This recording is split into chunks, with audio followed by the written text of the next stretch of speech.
নমস্কাৰ বন্ধু বান্ধৱীসকল, আজি আমি আলোচনা কৰিম এডিআৰ জিকে চিৰিজৰ আন এটা most important topic Indian art and কালচাৰৰ ওপৰত।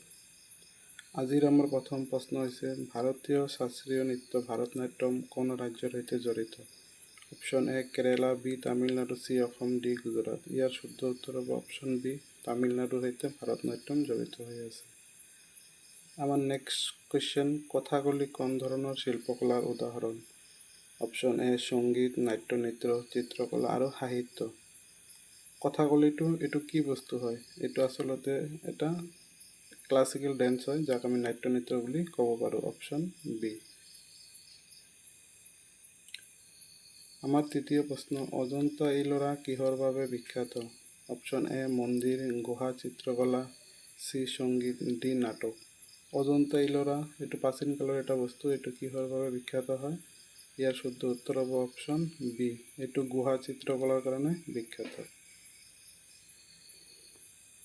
আমাৰ চতুৰ্থ প্ৰশ্ন, চিতাৰ কোন ধৰণৰ বাদ্যযন্ত্ৰ? অপশ্যন এ তাল বাদ্য, বি তন্তি বাদ্য, চি বায়ু বাদ্য আৰু ডি ধাতু বাদ্য। আপোনালোকে অনুমান কৰকচোন ইয়াৰ শুদ্ধ উত্তৰ কি হ'ব পাৰে? অপশ্যন বি ইয়াৰ শুদ্ধ উত্তৰ। তাজমহল কোন মোগল সম্ৰাটে নিৰ্মাণ কৰিছিল? কুৱেশ্যনটো একেবাৰে ইজি হয়, কিন্তু অসম চৰকাৰৰ বিভিন্ন পৰীক্ষাত এইটো কুৱেশ্যন বাৰে বাৰে আহি থাকে। আপোনালোকে চাগে চবে গমেই পায় তাজমহল কোনে বনাইছিল। ইয়াৰ শুদ্ধ উত্তৰ হ'ব অপশ্যন চি, শ্বাহজাহানে তাজমহল বনাইছিল। মধুবনী চিত্ৰকলা কোন ৰাজ্যৰ সৈতে জড়িত বা সম্পৰ্কিত? মষ্ট ইম্পৰ্টেণ্ট কুৱেশ্যন হয় এইটো। মধুবনী এটা ৱৰ্ল্ড ফেমাছ পেইণ্টিং হয়। অপশ্যন এ বিহাৰ, অসম, ৰাজস্থান আৰু পাঞ্জাৱ। ইয়াৰ শুদ্ধ উত্তৰ হ'ব অপশ্যন বি, বিহাৰৰ সৈতে মধুবনী জড়িত হৈ আছে। ভাৰতৰ জাতীয় সংগীত জন গণ মন কোনে ৰচনা কৰিছিল?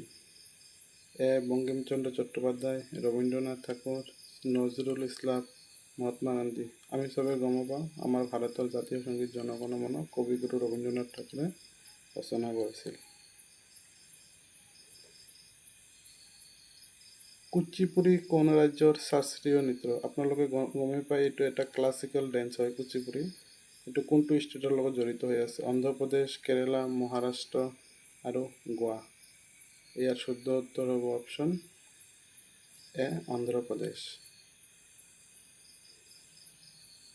সাঁচী থোপ কোন ধৰ্মৰ সৈতে জড়িত? অপশ্যন এ হিন্দু ধৰ্ম, বি বৌদ্ধ ধৰ্ম, চি জৈন ধৰ্ম, ডি শিখ ধৰ্ম। মষ্ট ইম্পৰ্টেণ্ট কুৱেশ্যন হয় এইটো, এটা ইউনিক কুৱেশ্যন হয়।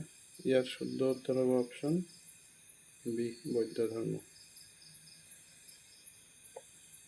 তবলা কোন ভাৰতীয় সংগীতৰ অংশ? অপশ্যন এ লোকগীত, অপশ্যন বি শাস্ত্ৰীয় সংগীত, অপশ্যন চি পশ্চিমীয়া সংগীত, অপশ্যন ডি আধুনিক সংগীত। এটা আপোনালোকে কমেণ্ট কৰি জনাবচোন কি হয়।